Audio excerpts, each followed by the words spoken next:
My girlfriend and I recently started a drinks business and participate at local fairs serving patrons who partake. I've been responsible for buying supplies, prepping the ingredients for the drinks, renting transportation, driving to events, brand design, holding inventory, etc. Early on, she was a key figure in getting us into a slew of gigs. Getting a commissionary handles for our social media and the events she serves the drinks while I collect the money. Lately, she's taken a step back on everything outside of serving at the events. Accounting, packing, prep work, contracts, it all falls on me. She's basing everything on the very inception versus the current. As of late now is demanding not just a piece, but half of my company due to her early contributions and coming up with the idea for my business.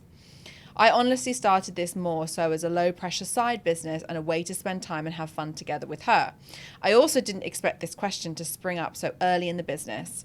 In the beginning, she agreed to help out and didn't care for ownership at all. But now things are doing better. She's looking to get more out of it than just spending time with me. It's a two-man business at the very least. So with that in mind, she's using that as leverage on leaving me high and dry. Given all this information, I was just wondering, what do you think the ideal solution would be? Wowzers. Okay. Well, where do you start with that? Because my first initial thing was the minute you said, I started a business and my girlfriend was like, no, like, don't start a business with your girlfriend. Wife is actually hard enough.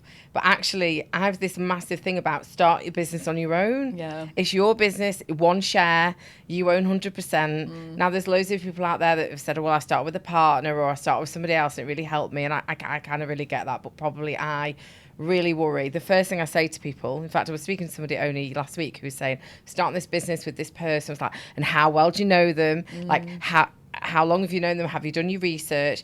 Shareholders agreement. Yeah. Right before you even start. And I described it like getting a prenup before you get divorced. It's like getting married, though, It is isn't it? like getting married. And like, because you don't know what's going to happen down the line. Like, and even like sometimes there's an age difference. So somebody wants to go off earlier than you do, or like there's 1,000,001 things that can go wrong and happen. And I always say shareholders agreement is like a prenup before a marriage. And actually, to be fair, I'm sat here with a prenup before a marriage.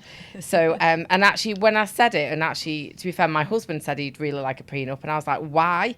But actually, when we went through the process, like a shareholders agreement, you kind of, you're not falling out talking about what would happen if you fell out. So you're in a better place.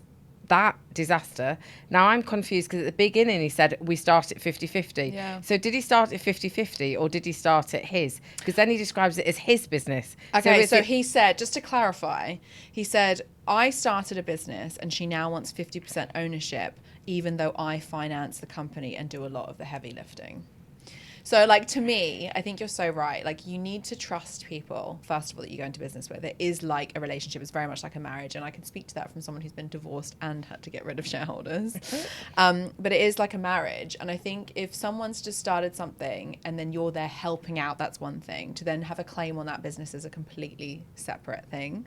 My advice, and again, like you've been through all of this before, like you've built, scaled, exited your business. I'm right at the start of my journey. But my advice to this person would be, don't give it to her. Like, it's if she was helping you out in the beginning as a way for you guys to spend time together, that's a completely different thing. You might want to maybe give her some money for her help. Maybe your business is doing really well and you guys are still in a relationship. Sounds like you are. Maybe you want to give her a token of that appreciation. I think that are you in a relationship worries me as well, because there's a whole heap of stuff to talk about there. Oh my God, if they can't communicate about this, how's that going? Shit. Yeah. Look, I wouldn't say give it to her. If he's financed it, if he set it up, if he's doing the majority of the work, but sooner rather than later, set out those parameters. Yeah. And like anything, what are my boundaries? So, but he can't just expect her to, I mean, I'm not being funny, but like running the event, he's talking like financing it and setting it up. We don't know from her It's perspective. bloody hard in hospitality running an event, doing that element of it.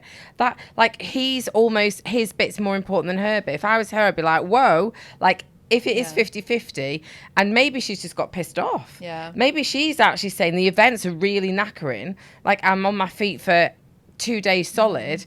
And you swan up and take all the money. No, sod this. Yeah. There's two sides to everything. So I'm not sure. But if I was whatever. If he wants it as his, he defines it as his and then says, I'll give you salary, I'll pay you for it. I'm not being funny, but that is not the way I'd want to spend my free time with my boyfriend. Yeah. Like, No, whoa. I agree. I mean, like, because you don't get much time together, do you, if you run an event? Yeah. You're surfing. Hospitality is hard work. That is not a fun Sunday stroll. Yeah, And I a agree. And woody I think, dog. look, like, as you No. said, like, every business has to have, like, an ops person and then, like, a front of house. And it sounds like that's what they're sort of defined their relationship as. Which is fine. Yeah.